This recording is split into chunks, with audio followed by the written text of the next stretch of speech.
Ladies and gentlemen, what's going on, huh? What's happening? Lots happening.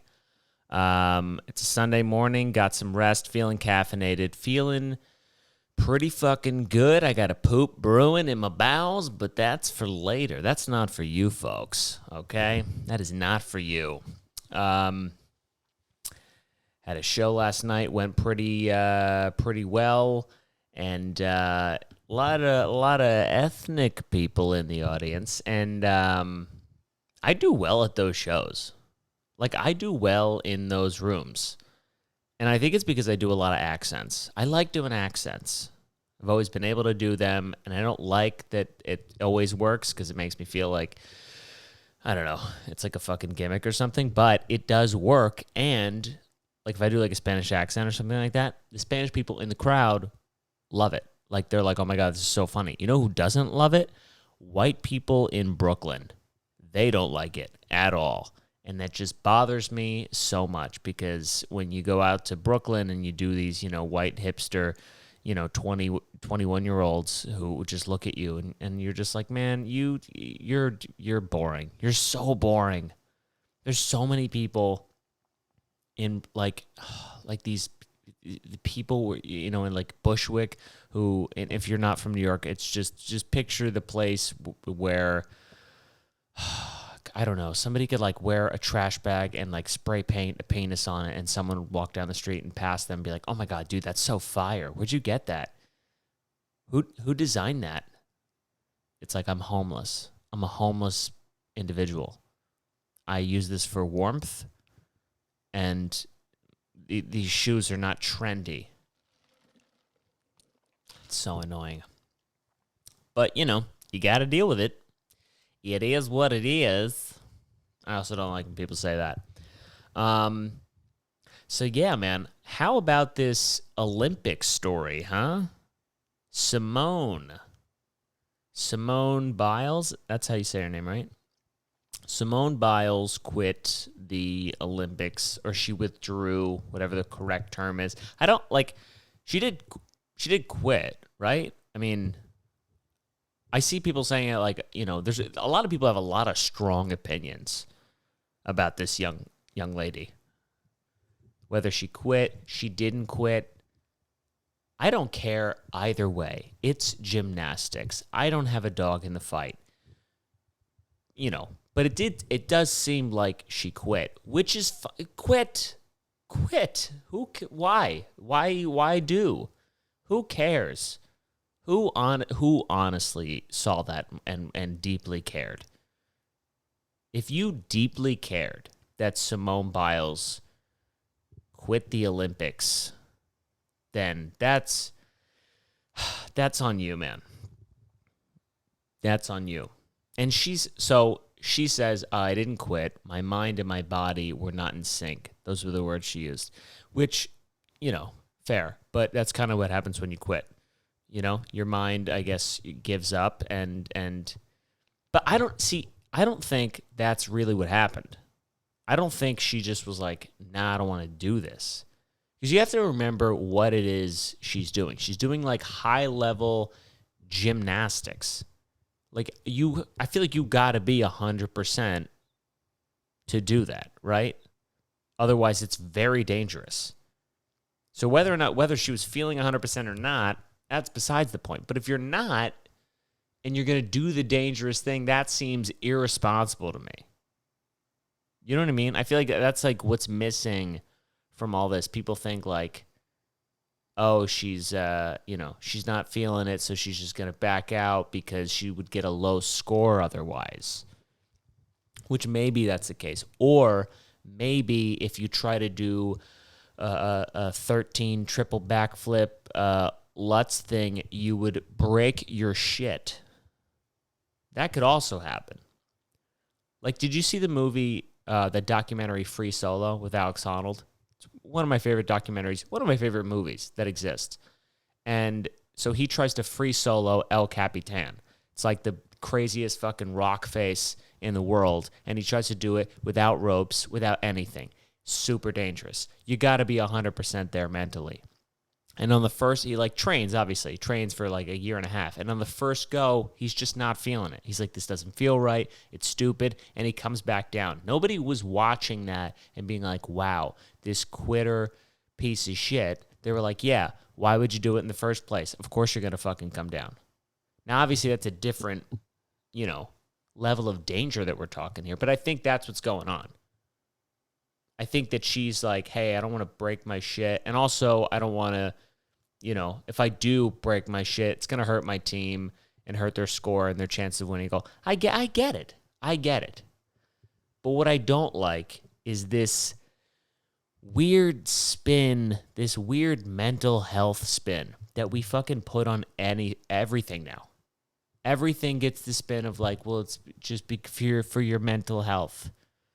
You got to take care of your mental health.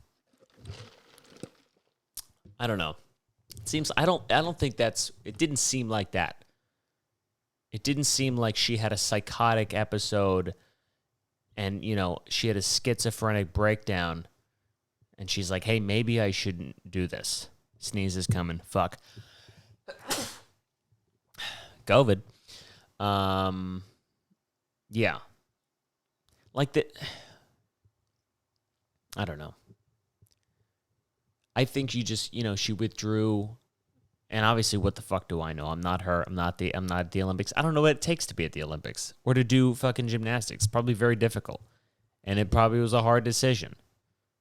Obviously. But like this weird mental health spin, like in the same way that people are like, oh my God, people have never, done a sport in their life. They're criticizing her. It's like you don't know either. The same one who's giving her like this, like you're telling her what she's feeling.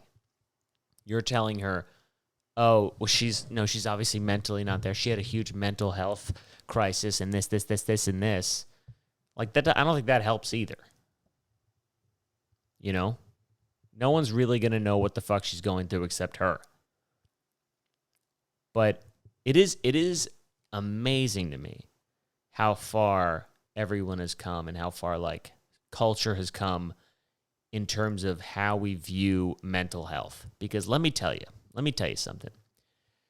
If in 2008, Michael Phelps was about to step up to do the backstroke race in front of the world, and just before they shot the gun, he was like, you know what? Nah. Do you think for a fucking second that people would be like, good for you? Good for you. Taking care of your mental health. No. There's no way they'd do that.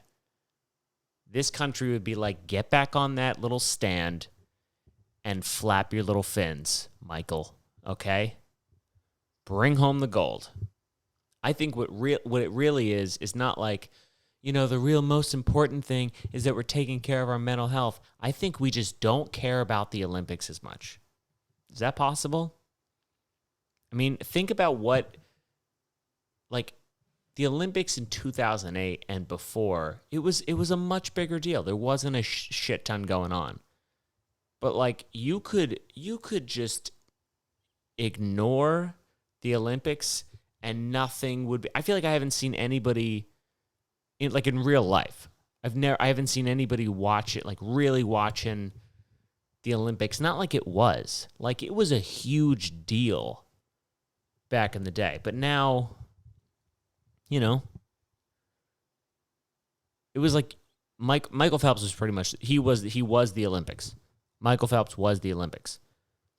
And if he were to quit, I don't think it would go the same way. And this is not a gender thing either. This is not like, we're harder on guys. Yeah, that's not what I'm saying. What I'm saying is our attitude towards mental health has shifted. But now we're just putting it on everything. Like her reasoning for backing out, whatever, that's on her. But like she did back out. It's fine.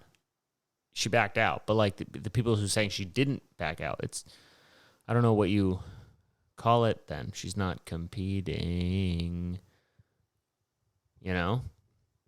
You know what the real crime to me is through this whole story that I haven't really heard anybody talk about is whether she competes or she doesn't compete. She's still getting paid basically no money. The Olympic Committee is still giving her basically nothing. I mean, what is it, like 30 grand or something? Like if you win a medal, like that's what you get. She or any Olympic athlete, you sacrifice however many years of your life, you put your body through God knows what, and you get paid the salary of a highly regarded middle school English teacher. That's what you get. That's what they're giving you. Like the amount of attention that sport gets from a lot of people, it's a lot of people, it's a lot of eyeballs, and they get basically no money. That's fucking crazy to me. It happens once every 4 years. I mean, what else? You know what I mean? Like it brings in so much fucking money. You know what else I don't get about the Olympics? I don't know why every time they do an Olympics, they have to they basically build a village. You ever seen those pictures of abandoned Olympic venues? Yeah.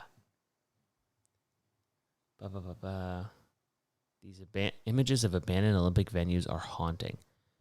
Where is this? Shit. Where?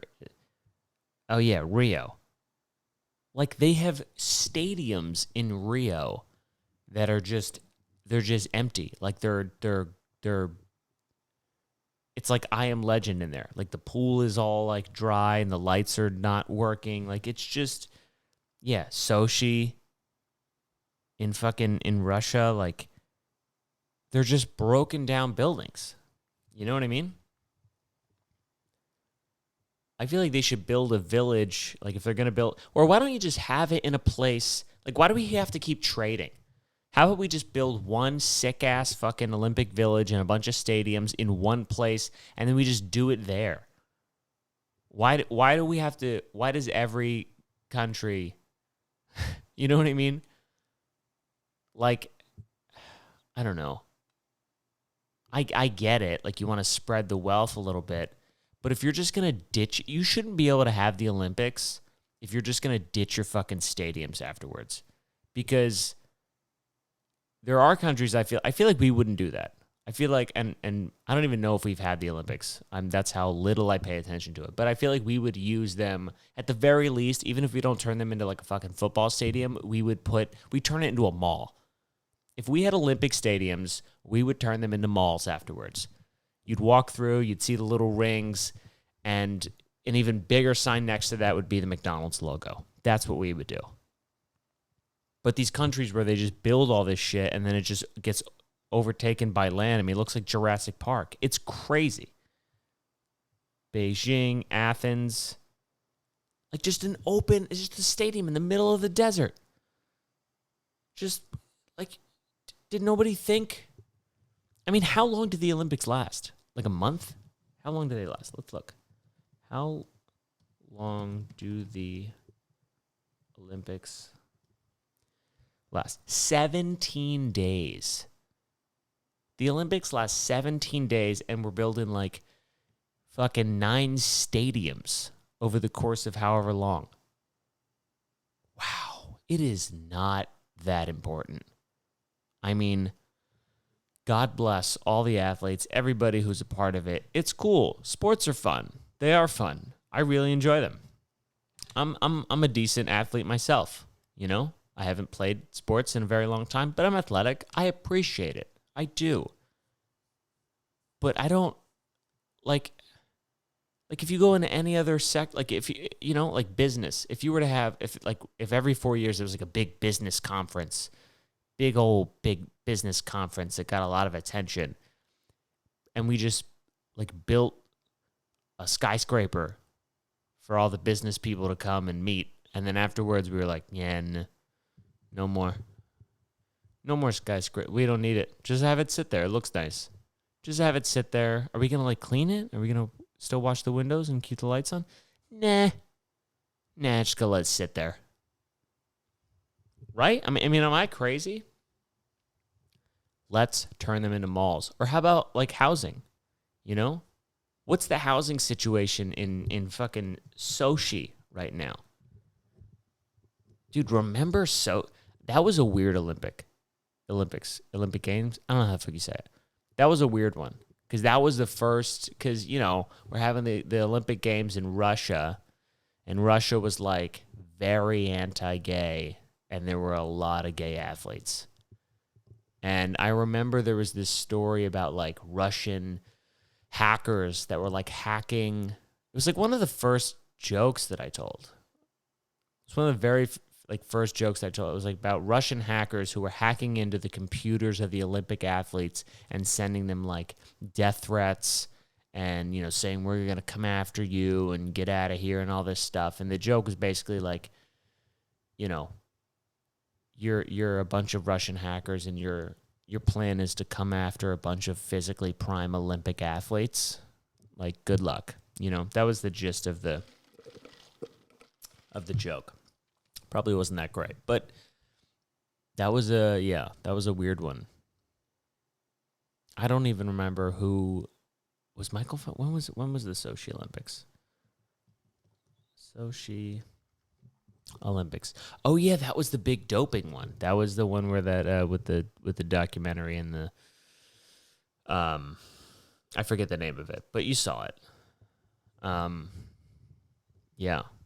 God, I forgot about that joke. That was like the second time when I told that joke. That was like the second time I did like a show in New York. It was a bringer show, and for the layman, that's like when you basically just you have to bring the audience or else you don't get on stage. It's the worst type of thing ever because you have to just ask people to come and watch a show that will not be good. It's not going to be good, and you have to convince people to pay for an overpriced ticket and even more overpriced drinks to come and watch you try and tell jokes, probably bad, for 5 minutes. I mean, it's the worst deal. It's almost as worse a deal as being an Olympic athlete. You know what I mean? Like, it's almost as bad. Like, hey, you're going to come to this show. You're going to pay money to see me, but you're not just going to see me. Oh, cool. Am I going to see like famous people, or am I going to see a really good comedian? No, you're not going to see that either. You're going to see people that are even worse than me, people that are doing this for the first time and have no business being on stage. You're going to see an 80-year-old woman who, is on her deathbed and she wanted to give this a shot before she croaked. You're going to see a housewife from New Jersey who, invited her whole family because they thought it would be fun because, Aunt Delilah always crushes at Thanksgiving, and they're like, you should do comedy. And now, her family's paying. They drove in from Jersey. They're all dressed up to the nines, and they're at this comedy club now to watch her. And of course she's going to do well because half the crowd is hers, So she's going to just tell a story about how, Jimmy forgot to get the mutts and he ruined the sandwiches at the barbecue or whatever, She'll just tell a story like that and she'll murder. She'll fucking murder. And you're like, what is happening here? And it gives you that false, confidence. And then you go in front of people who you don't know. And then you're like, oh, nobody cares about my cousin. Nobody knows him. That's always the best thing. Like when you're doing open mics and like occasionally on like a Friday or Saturday night, the room would just be popping with normal, like regular audience members. You're like, what is happening? And then you realize, oh, somebody on the open mic lost a fantasy football bet, or they lost the tournament, and their punishment was to do stand-up comedy. And it was kind of like the old, like, it's kind of like Hack Now, but from the comedian to go up and say, oh, it's so funny that your punishment is my dream. You know what I mean? Like the thing that you like, oh, this is what you have to do. It's what I want to do for a living, you know? It happened a lot, actually.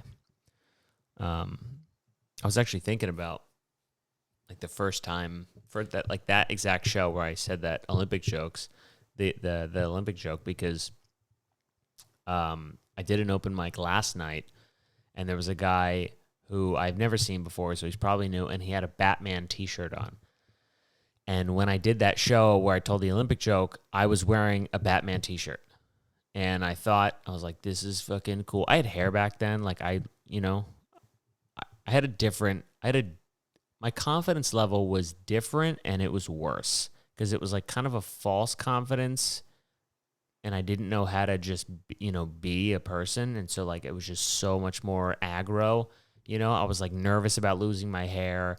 So I was like overcompensating with like tight t-shirts and just, like a shitty clothes. It was awful, but I wore a Batman t-shirt on that show, and I didn't know anything about comedy really. And the host was like, how do you want me to bring you up? And I think I'm so embarrassed by this. I think I actually said, I think I said, tell them I'm the real Batman. I don't know what that means. He didn't know what it meant. And I'm so embarrassed. I wish I remember who hosted that show, because I forget. But it was, yeah, can you say I'm the real Batman? If I was hosting a show and one of the comics, and I was like, hey, you want me to bring you up? And they were like, can you say that I am the real Incredible Hulk? I'd say no. I wouldn't do it. I'm not going to do that for you. Nope. I wouldn't do it. Oh, God. All these memories of that fucking show are coming back. I remember before I went up, there was a kid who did stand up. There was like a little kid who went on stage, and he had Crohn's disease. And he brought a lot of people. And his thing, like, he's a young kid, and he made a lot of sex jokes. I think his first joke, if I remember it, was like, you guys ready for some sex jokes? And it just, boom, leveled the room. And I was like, wow, it's so crazy. You get the right group of people in a room in the right context, and it can all go well. And it can mean nothing about your actual talent. It can mean literally nothing. Like, I remember that show. For me, it went well. I only had like 4 people there to see me. But I remember it went well, but it was also because it was the most supportive audience that could have existed. They all want the people to do well. I think I also had a joke about Ellen Page. Is that my dead name? Which is the shit? Oh yeah, it's Elliot Page now. And it was a joke about her coming out as gay. Like, that's how long ago this was. And the whole bit was basically about how I kind of saw it coming, because she had just came out as gay at that point. And, she was in Juno. And I was like, yeah, she kind of just seemed very like, bro, if I tried to do this joke in New York or if I tried to do it today about the gist of the joke was basically like, yeah, I could have guessed that she was gay because of her character in Juno. That was basically the joke. I was like, she found out she was pregnant, and she like handled the entire thing like a frat dude. Like she'd say stuff like, I'm for shiz up the spout. Like, that just sounds like a dude who's, like a frat guy would say that and then crush a beer can over his head. God, it was so weird. Fuck.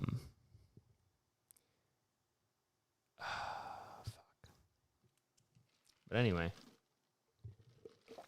think I've improved since then. I fucking hope so. No, I have. I'm just kidding. Yeah. I hope we don't have to fucking go back inside because of this fucking Delta thing. You know what? I mean, I haven't paid attention to the Delta variant really at all. Only now because my job is like, hey, we gotta start going back to wearing masks and not touching and being sad. I think if the Delta variant does blow up, if it does become a big thing, here's the one silver lining that some of us could benefit from, possibly. Like, remember when Corona came out? Remember when Corona dropped? There was that hot drop of Corona, and there were people who stopped drinking Corona beers because they had the same name of Corona. Remember that? If we could just do that, except with Delta Airlines, that would be fantastic. If the Delta really kicks us in the ass, and then there's people who are, if there's enough people who are like, you know what? I don't think it's safe to fly Delta anymore. Maybe their prices will drop, and we'll all get a fucking sick deal on some flights. Wouldn't that be great? I'm not a Delta member, though. I'm a fucking United mileage member. I've joined like 3 airline mileage things, and I've, I fly all the time, and I don't. They're useless to me. I fly like twice a year, maybe. You don't get any rewards. I've never been in like a lounge. That's really the goal I want in life. I know before it was to have a Cameo. Like the goal was to get to Cameo level. I think it's literally just airline lounge level. I want to see what's in there. Is there like a bowl of fruit that's complimentary? Do you get free drinks? Is it just that the plugs, when you plug your thing into the outlet, it actually works? Biggest pet peeve of the fucking airport. When you go in, you sit down, and then you plug your thing in, and it doesn't switch on unless you purchase like a time block of internet. How do they even do that? What kind of sick electrical engineer figured out how to not make electricity flow through the current unless you put your credit card down? I mean, that is the height of capitalism. That's the capitalism that makes me upset. All the other shit, think it's great. But like when I see an outlet, there's a level of trust there. There's a level of trust where I expect to plug in and see the little green thing go in the top right corner of my phone. And when it doesn't, and then when they're like, oopsie, you gotta pay $20, or you gotta order a sandwich or something. Like that's the Wi-Fi plug level of you gotta get a drink to use the bathroom, which I understand more, especially in New York. Like you gotta weed out people. We have to put locks on our bathroom. Isn't that crazy? Like you go to other places in the country, and the idea of like walking into a Panera or something, and there's a lock on the bathroom. They lock the bathroom, and then they have to put a secret code on the receipt so that you can go in and take a piss. That's how bad the fucking homeless problem is. We have to lock the doors. As accepting as we all are, we got to help the home. We have to lock the bathroom doors, because if you don't, guess what? They live there now. They'll go in and they will spend the whole day in there. I remember the first time, like I went back, like I'm so used to the locks and the codes. I went up to the counter. I was like, "What's the bathroom code?" The woman like didn't even understand the concept. She's like, "What's the code? Pee pee poo poo? What's the code? What do you mean code? There's no code." What do you mean by code? It's not a club. Yo, what's the safe word? What's the safe word to get into the club? You know? So yeah, it's really just it's to get to lounge level. It's to get to lounge level.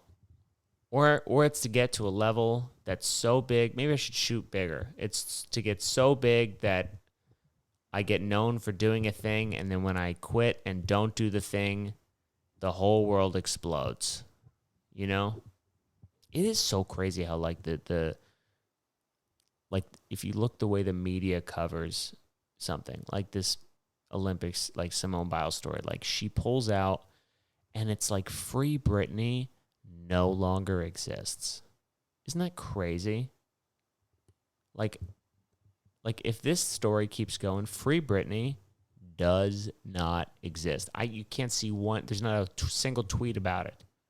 The moment this dies down, and Britney, puts out another fucking salsa video in her living room, we're right back to it. Ugh, it's gross. It's gross. All right, man. That is the old podcast this week.